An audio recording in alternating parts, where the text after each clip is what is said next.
I know, got a question from Kevin here. I'll read it off.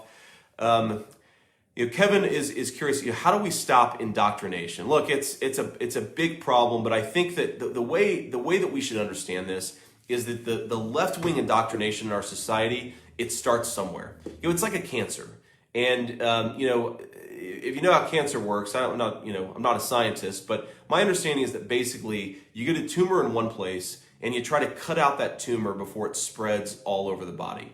And what has happened is that this left-wing radical ideology, you see it with critical race theory, you see it with gender ideology, the idea that there's no real difference between men and women. There are 20 or 30 or 40 different genders out there. Where does this stuff come from, right? It's kind of crazy.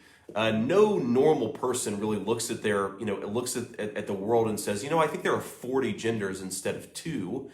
But that's what they're teaching in our schools. They're teaching it now in our corporate boardrooms. They're teaching it, God forbid, even in our military, which is one of the few institutions that really works. Like, where does it come from? I think we have to locate where the cancer comes from.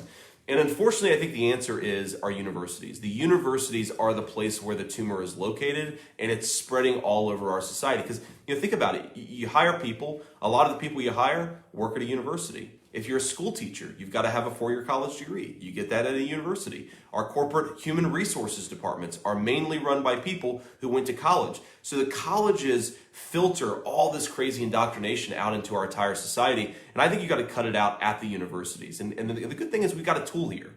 Cancer is pretty complicated. Unfortunately, cancer is very complicated. Fortunately for us, this indoctrination is not that complicated. We know where it's coming from, and we know that the fuel that it runs on is money.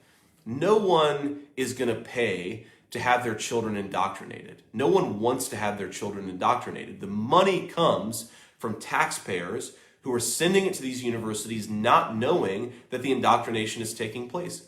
Or maybe afraid to actually cut it off because they don't want to be called bad names. But at the end of the day, whatever names we're going to get called, we have got to cut off the flow of funding to the universities that are indoctrinating our children.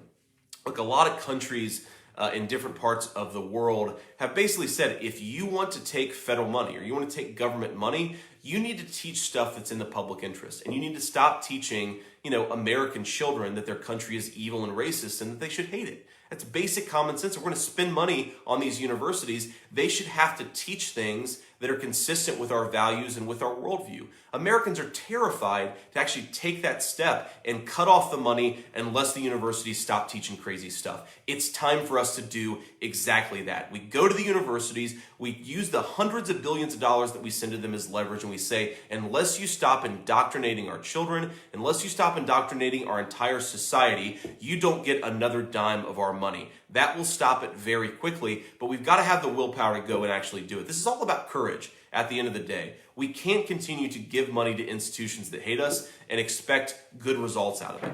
We got to stop sending money to those institutions, or we have to force them to stop being so crazy to get another dollar of our cash. So